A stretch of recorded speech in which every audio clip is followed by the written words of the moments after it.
All right, so as I'm talking to you now, when I remember before the election, when they do campaign, everybody they use low cost of governance take campaign. We are going to cut down cost of governance, cut down cost of governance. Ladies and gentlemen, as I'm talking to you, I'm happy to announce to you that the cost of governance wey go enter this administration is going to be highest of all time. Presently as it stands, Tinubu has the highest number of ministerial nominees.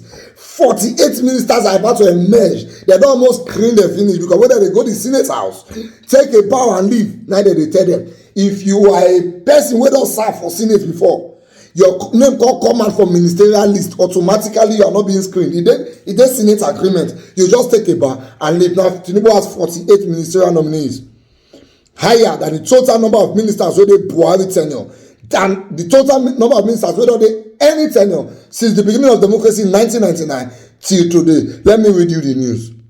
Bloated structure. Tinubu new government to get 48 ministers, 560 commissioners.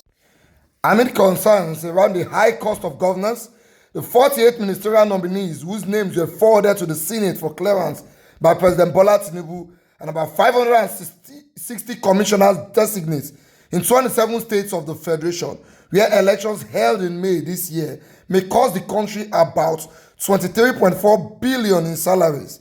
Findings by Saturday Punch has shown the figures was based on the recommended salaries and allowances for ministers and commissioners by the Revenue Mobilization and Fiscal Allocation Commission. Aside from the annual basic salaries, the figures include such as allowances for accommodation, which is 200% of basic salary, domestic staff, which is 75% of basic salaries, utilities, which is 30% of basic salaries, house maintenance, 5% of basic salaries, wardrobe, 25% of basic salaries, furniture, 300% of basic salary, motor vehicles fueling allowance, 75% of basic salaries, and entertainment allowance, 45% of basic salaries, among others. The furniture allowance is paid once every 4 years. Now to the interesting part. Tinubu has set the record for the highest number of ministerial nominees in Nigeria's Fourth Republic from 1999 to date, with 48, which experts said would likely worsen the high governance cost. The president's nominees topped the 42 appointed by his predecessor, Muhammadu Buhari, in 2019 by 5 more persons. A week ago, Tinubu nominated 28 persons to be cleared by the Senate as ministers. On Wednesday, the president sent another list of 19 nominees, making a total of 47 potential cabinet members. However, on Friday, Tinubu withdrew the nomination of Mariam Shetty as a ministerial nominee from Kano State and replaced her with Dr. Maria Mahmood Bunkure, also from Kano State. He also added the name of Festus Keyamo, a senior advocate of Nigeria from Delta State, as a nominee for screening. In his first term, Buhari named 36 ministers, while the number increased to 42 ministers during his second term. Former President Goodluck Jonathan in 2011 named 33 nominees to be ministers in his cabinet, including 9 from the Umaru Musa Yar'Adua administration. In 2007, Yar'Adua named a 39-member cabinet made up of 32 men and 7 women. Former President Olusegun Obasanjo initially named 42 ministers in 1999, but reviewed his cabinet to reduce the number of ministries and the ministers to 27 ministries and 40 ministers before he left office in 2007. Despite calls to reduce the cost of governance, Tinubu has now surpassed Obasanjo, Yar'Adua, Jonathan, and Buhari to name 48 would-be ministers, setting a new record since the country returned to democracy 24 years ago. Saturday Punch learned that the total salary and allowance for each minister amounted to 11.85 million annually, plus the furniture allowance of 6.08 million that will be paid once in 4 years.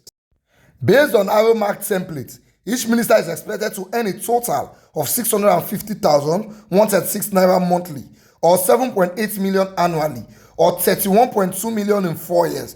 But when allowances for furniture and accommodation are added, it amounts to 53.49 million in 4 years, which translates to 2.57 billion for the 48 members that will make Tinubu's cabinet.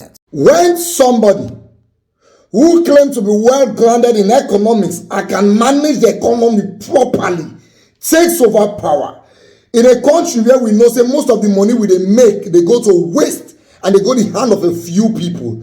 You expect that you go look for the places when the expenses is not necessary and channel the money to the places where expenses is necessary.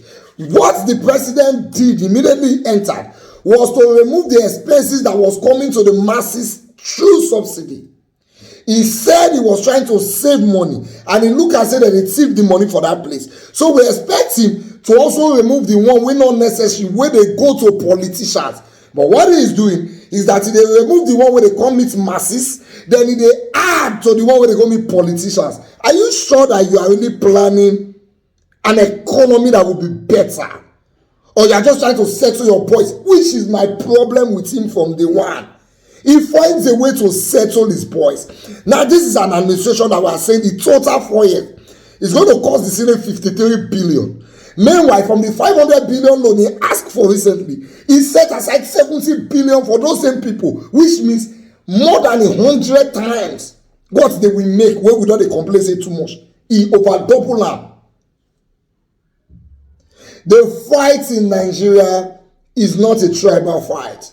If you think it's a tribal fight, you are fooling yourself. The fight in Nigeria is not a religious fight. The fight in Nigeria is between politicians and the masses. It's just very painful. See, politicians go fund some masses to help them fight themselves, which is exactly what European government taught them. Because now the same thing European government they do now, that they fund some countries to help them fight themselves for Africa. Our politicians, they fund some poor masses to help them fight themselves. When we are fighting the election, now fellow people where they suffer, people where they squander their future, people where they squander their education, now they join. In fact, they even lead the fight to fight people where they fight for good governance. When we dey fight for NSAS, na fellow poor men when SARS they shoot for road, na they use they fight other people wey SARS dey fight. The politicians will sit in their houses. You promised us let the poor breathe. The poor is shocking. You said low cost of governance. Cost of governance is increasing. Now he has the highest number of ministers of all time. And if care is not taken, he's going to pay the highest amount for ministers of all time. They are going to buy the most expensive vehicles for Senate and House of Rep of all time. We dey watch. When I shop Nigeria finish, when I go buy another country, where we go dey stay, we don't tell now.